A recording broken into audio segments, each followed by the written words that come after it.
బయలుదేరుతూ మొట్టమొదట సూర్య భగవానుడికి నమస్కారం చేశారు. ఎందుకని? సూర్యుడు ఆయనకి గురువు, సూర్యుడి దగ్గరే ఆయన వేదాలు నేర్చుకున్నారు. అందుకని గురువు గారికి నమస్కారం చేశారు. సూర్యాయ మహేంద్రాయ. తర్వాత ఇంద్రుడికి నమస్కారం చేశారు. ఎందుకు ఇంద్రుడికి నమస్కారం చేయడం? సర్వలోక ప్రభువు దేవేంద్రుడు. మహేంద్రాయ పవనాయ, ఆయన తండ్రి, ఈ శరీరం ఇచ్చినటువంటి తండ్రి మహానుభావుడు వాయుదేవుడు. అందుకని వాయుదేవుడికి నమస్కారం చేశారు. అందుకని సూర్యాయ మహేంద్రాయ పవనాయ స్వయంభువే. స్వయంభువే అంటే చతుర్ముఖ బ్రహ్మగారు, బ్రహ్మగారికి నమస్కారం చేశారు. నమస్కారం చేసి భూతేభ్యశ్చాంజలిం కృత్వా, సమస్త భూతములకు, అంటే సమస్త భూతములు అంటే దేవయోనులలో జన్మించినటువంటి భూతములకు నమస్కారం చేసి చకార గమనేమతిం, ప్రయాణమునకు సన్నద్ధులవుతున్నారు. ఆ తోకను ఒక్కసారి పైకెత్తారట. పైకెత్తి బాహూ సంస్తంభయామాస మహాపరిగ సన్నిభౌ సపాదచ కపిక్కట్యాం చరణౌ సంసుకోచచ మార్గమాలోకయం దూరాదుర్ధం ప్రణిహితే క్షణ రురోధ హృదయే ప్రాణాన్ ఆకాశం అవలోకయన్. ఆ పాదాలతో గట్టిగా మహేంద్రగిరి పర్వత శిఖరములను పీడిస్తున్నారు. అలాగే దృష్టి పెట్టి దక్షిణ సముద్రం వైపుకి చూస్తున్నారు. ఊపిరిని గట్టిగా తీసి వక్షస్థలంలో ఆ ఊపిరిని వాయువుని నిలబెట్టారు, కుంభకం చేశారు. కళ్ళు రెండూ కూడా పచ్చగా మెరిసిపోతున్నాయి. చెవులు రిక్కించారు, మెడ సన్నం చేశారు. వక్షస్థలం బాగా ఛాతీ పెరిగింది, నడువు సన్నం చేశారు. తొడలు రెండింటినీ విశాలంగా పక్కకి పెట్టారు. పిక్కలలోకి బాగా వీర్యాన్ని శక్తిని పుంజుకున్నారు. పాదములతో తొక్కి పెట్టారు. ఒక్కసారి ఒంటి మీద ఉన్న వెంట్రుకలన్నీ నిక్కబొడుచుకున్నాయి. ఆ తోకని గరుత్మంతుడు తన్నుకుపోతున్నటువంటి పావుల పైకెత్తారు. అటు ఇటు జెండా ఊపినట్టు ఊపారు. ఊపి ఒక్కసారి ఆ శిఖరానికి వేసి కొట్టారు. కొట్టి మళ్ళీ దాన్ని ఇలా లాంగూలాన్ని పైకెత్తారు. అది ఇలా తలకి తగులుతూ పైకి లేచి నిలబడింది. అక్కడి నుంచి వానరముల వంక చూశారు. ఇంత తేజస్సుతో నిలబడినటువంటి మహానుభావుణ్ణి చూశారు. ఏమి మహానుభావుడ్రా! రామార్థం వనరర్థం చ చికీర్షం కర్మదుష్కరం. రామచంద్రమూర్తి కోసం, వానరుల కోసం ఇంతటి గొప్ప పని చెయ్యబోతున్నాడు రా ఈయన. తన కోసమా? ఇందులో స్వార్థం ఉందా అని అందరూ తెల్లబోతున్నారట. అక్కడి నుంచి ఆ వానరములన్నింటినీ చూశారు. యథా రాఘవ నిర్ముక్త శరశ్వసన విక్రమ గచ్చే తద్గమిష్యామి లంకాం రావణ పాలితాం నహి ద్రక్ష్యామి ఇది లంకాయాం జనకాత్మజాం అనేనైవ హి వేగేన గమిష్యామి సురాలయం బద్ధ్వా రాక్షస రాజేన మనయిష్యామి రావణం సర్వదా కృతకార్యోహ అని హనుమాన్ నత్ర సంశయ అని ప్రతిజ్ఞ చేశారు మహానుభావుడు. ఇప్పుడే ఇక్కడి నుంచి బయలుదేరుతున్నాను. ఎలా బయలుదేరుతున్నాను? యథారాఘవ నిర్ముక్త శరశ్వసన విక్రమ గచ్చేత్తద్గమిష్యామి లంకాం రావణ పాలితాం. రావణుడు పరిపాలించేటటువంటి లంకా పట్టణాన్ని చేరుకునేంత వరకు రామచంద్రమూర్తి చేతిలో పట్టుకున్నటువంటి బంగారు కోదండము నుంచి వినిర్ముక్తమైనటువంటి ఒక బంగారు బాణము ఎలా మధ్యలో ఎక్కడా ఆగకుండా బయలుదేరి వెళ్లి లక్ష్యం మీద పడుతుందో అలా బయలుదేరి వెళ్లి 100 యోజనముల సముద్రాన్ని గడచి ఆవలి తీరానికి చేరుకుంటానన్నారు. పట్టుదలతో ఒక ప్రతిజ్ఞ చేస్తారు. నేను ఇక్కడి నుంచి బయలుదేరి కాంచన లంక చేరుకుంటాను. అక్కడ సీతమ్మ తల్లి దర్శనం అయిందా? దర్శనం అవుతుంది. ఒకవేళ దర్శనము కాలేదా? అక్కడి నుంచి స్వర్గలోకానికి ఎడతాను, అక్కడ వెతుకుతాను. మీరు ఇది చాలా జాగ్రత్తగా జ్ఞాపకం పెట్టుకోవాలి. ప్రతిజ్ఞ ఎక్కడ వైక్లభ్యం వస్తుందో చూపిస్తారు. ఎంత ధీశక్తితో కూర్చున్నవాడైనా సరే ఇంత ప్రతిజ్ఞ చేసిన హనుమ సుందరకాండలో ఒక చోట చచ్చిపోయే వాళ్ళనందరినీ బతికించే హనుమ నేనే చచ్చిపోతానన్నాడు. ఈ ప్రతిజ్ఞ అప్పుడు ఏమవుతుంది? ఉపాసనలో వచ్చేటటువంటి వైక్లభ్యాన్ని చూపిస్తుంది సుందరకాండ. అందుకే సుందరకాండ ఉపాసనకాండ. అంతటి మహానుభావుడి నోటి వెంట ఆ మాట వచ్చింది ఒక్క సుందరకాండలో అన్నారు. ఎందుకని? స్వార్థానికి కాదు, అమ్మ దర్శనం అవ్వలేదని. అది ఎక్కడొస్తుందో ఈ ప్రతిజ్ఞతో మీరు అనుసంధానం చేసుకోవాలి. అందుకని గుర్తుపెట్టుకోండి, ఎంత గొప్ప ప్రతిజ్ఞ వెళ్ళేటప్పుడు. నాకక్కడ సీతమ్మ కనపడకపోతే స్వర్గానికి ఎడతానన్నారు. స్వర్గానికి వెళ్ళి యథారాఘవ నిర్ముక్త శరశ్వసన విక్రమ గచ్చే తద్గమిష్యామి లంకాం రావణ పాలితాం నహి ద్రక్ష్యామి యది లంకాయాం జనకాత్మజాం అనేనైవ హి వేగేన గమిష్యామి సురాలయం బద్ధ్వా రాక్షస రాజేన మానయిష్యామి రావణం సర్వదా కృతకార్యోగా హనుమాన్ నత్ర సంశయ.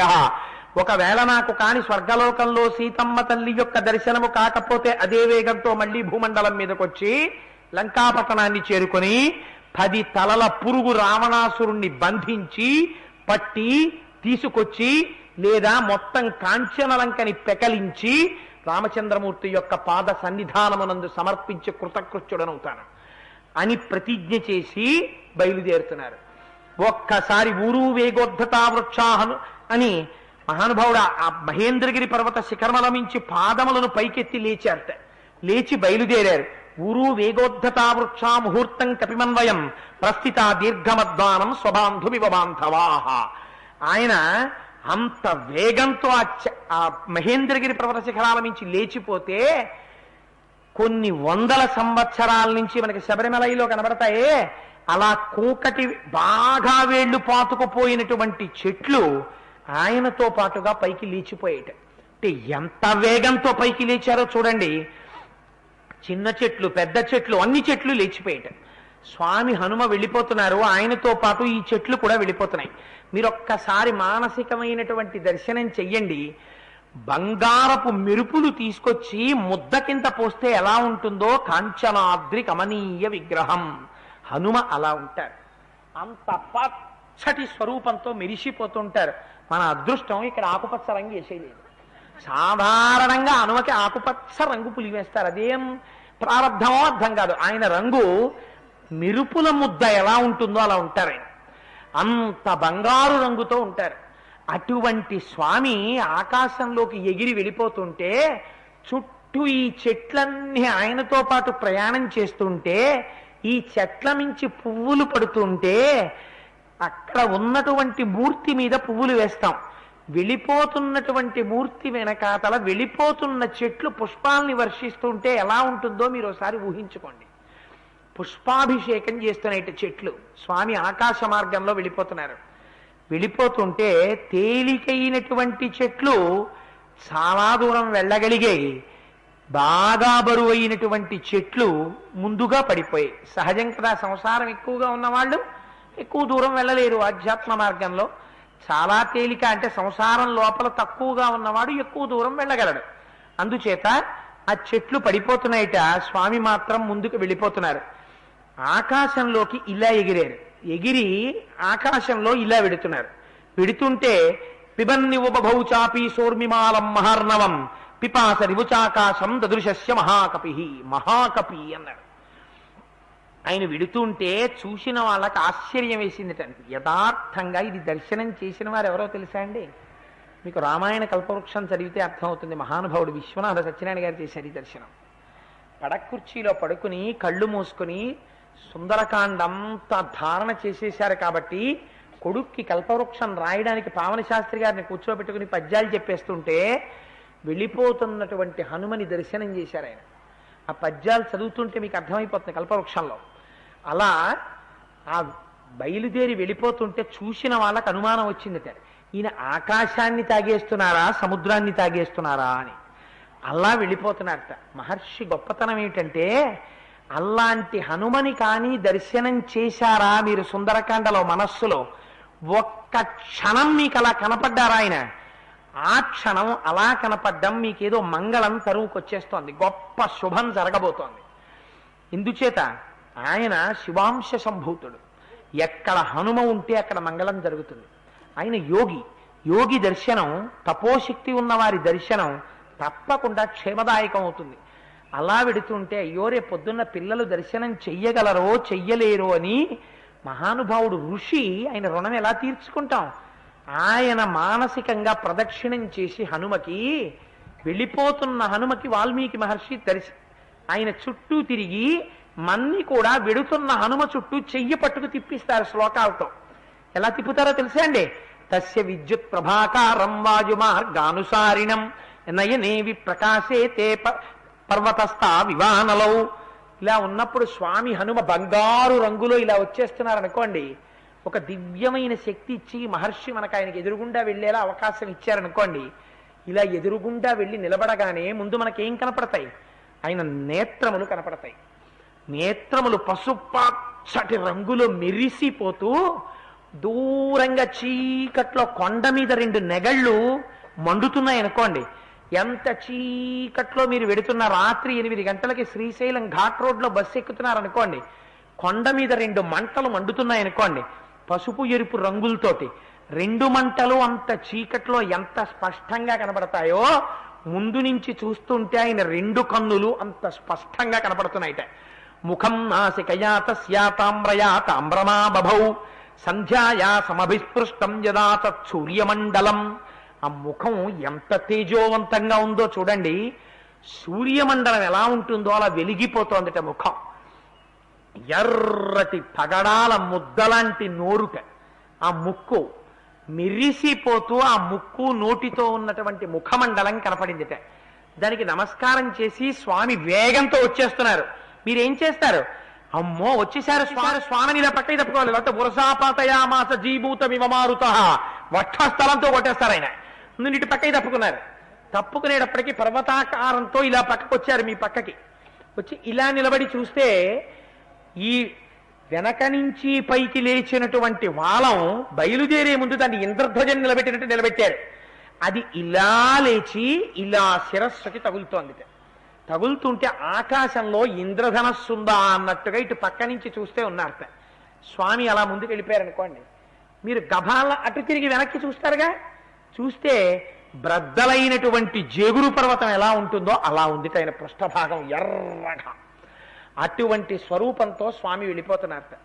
వెళ్ళిపోతుంటే ఆయన తొడల వేగానికి తిమి నక్క జుషా కూర్మాహ దృశ్యంతే వివృతాస్తథాహ వస్త్రాపకర్షకేణేవా శరీరాని శరీరినా. ఒక వ్యక్తి రాత్రి నిద్రపోతుంటే, రాత్రి ఏ వేసం కాలంలోనో డాబా మీద పడుకున్నాడు అనుకోండి, మబ్బులేసి పెద్ద గాలి వచ్చి ఒంటి మీద ఉన్నటువంటి వస్త్రం గాలికి పైకి ఎగిరిపోతే శరీరము లోపల ఉండేటటువంటి అవయవములు కనపడితే ఎంత చిత్రంగా ఉంటుందో, అలా స్వామి హనుమ యొక్క తొడల వేగానికి సముద్రాన్ని చాప చుట్టినట్టు చుట్టేసి పైకెత్తేశారట. ఎత్తేస్తే ఈ నీరు ఆయనకి తగులుతోంది, కింద పడిపోతోంది. మీరు ఒక్కసారి మానసికంగా ఆలోచించండి. ఆయన వెళ్ళిపోతున్నారు, ఏ ప్రదేశాన్ని దాటుతుంటే అక్కడున్న నీటిని పైకెత్తేస్తున్నారు. ఒక్కసారి పైకి లేచి గభేలన పడిపోతోంది ఆ తరంగం. దాని లోపల ఉన్నటువంటి తిమింగలాలు కనపడుతున్నాయిట, తాబేళ్లు కనపడుతున్నాయిట, చేపలు కనపడుతున్నాయిట, రాక్షసులు కనపడుతున్నారట. ఒక్కసారి నీరంతా ఆవిరైపోయి వెలుతురు వచ్చేసింది. వాళ్ళు తెల్లబోయారు, ఇదేంటే నీళ్ళని ఎగిరిపోయాయని. మళ్ళీ వచ్చి నీటి తరంగం పెద్దది పడిపోయింది, మళ్ళీ ఆ నీటిలో ఉండిపోయేట. అలా నీటినంతటినీ తన తొడలతో పైకెత్తుతూ తీసుకెళ్ళిపోతున్నారట. ఒక్కొక్కసారి మేఘాల్లోకి వెళ్ళిపోతున్నారట, ఒక్కొక్కసారి మేఘాల్లోంచి బయటికి వస్తున్నారట. మనం ఏదో సాయంకాలం వేళ పౌర్ణమి నాడు అలా బాల్కనీలో కూర్చుంటే పున్నమి చంద్రుడు మబ్బుల్లోకి వెళ్ళి బయటకు వస్తున్నాడంటాం. ఆయనేం వెళ్ళి రాడు, మేఘాలే వచ్చి వెళ్ళిపోతుంటాయి. వెళ్ళిపోతుంటే చంద్రుడు గబగబా గబగబా మేఘాల్లోకి వెళ్ళి బయటకు వచ్చేస్తున్నట్టు కనబడుతుంటుంది. అలా ఆయన కూడా మబ్బుల్లోకి వెళ్ళి మబ్బుల్లోంచి బయటకు వచ్చేస్తూ వెళ్ళిపోతున్నారట. చిత్రం ఏమిటంటే మేఘాలు ఏ ధ్వని చెయ్యలేదు ఆ రోజున, కానీ ఇలా పెట్టి ఆయన వెళ్ళిపోతున్నారేమో. వెళ్ళిపోతుంటే ఆయన బాహుమూలములంటే సంకల్లోంచి గాలి వెళ్ళిపోయింది. అంత వేగంగా ఆయన వెళ్ళిపోతుంటే బాహుమూలముల్లోంచి వెళ్ళిపోయినటువంటి గాలికి ఇరుకులోంచి ఎడుతోందేమో, పెద్ద ధ్వని చేసిందిట గాలి. అది వింటే ఎలా ఉందంటేట మేఘాలే పెద్ద శబ్దం చేస్తున్నాయేమో అని అనిపించిందిట. ఏకకాలమునందు సూర్యుడు చంద్రుడు ఇద్దరు ఆకాశంలోకి వచ్చేసి పక్కపక్క నిలబడిపోయారనుకోండి, మనకి ఎలా ఉంటుంది నిజంగా? ఇదేమిట్రా, ఇటు పక్క సూర్యుడు ఇటు పక్క చంద్రుడు ఇద్దరు కనబడుతున్నారు ఆకాశంలో తెల్లమో. అలా ఉన్నాయిట ఆయన 2 నేత్రాలు. ఏమిట్రా ఈ విచిత్రం? రామార్థం వనరార్థం చకీర్షం కర్మ దుష్కరం సముద్రస్య పరం పారం దృష్టాత్వం ప్రాప్తుమిచ్చతి. ఏం వెళ్ళిపోతున్నారు రా మహానుభావుడు సముద్ర లంఘనం చేసి అని ఎక్కడెక్కడి ప్రాణులు, ఎక్కడెక్కడి ఋషులు, ఎక్కడెక్కడి దేవతలు అందరూ వచ్చి ఆకాశంలో నిలబడిపోయారట. నిలబడిపోయి చూస్తుంటే ఉత్తర దిక్కు నుంచి బయలుదేరినటువంటి తోక చుక్క దక్షిణ దిక్కున పడిపోతున్నట్టు వెళ్ళిపోతున్నారట. అంటే ఇప్పుడు ఆ తోక చుక్క దక్షిణాన లంక మీద పడిపోతే ఎవరికి అరిష్టం? లంక నాశనం అయిపోతుంది. అందుకని అలా వెళ్ళిపోతున్నారట మహానుభావుడు.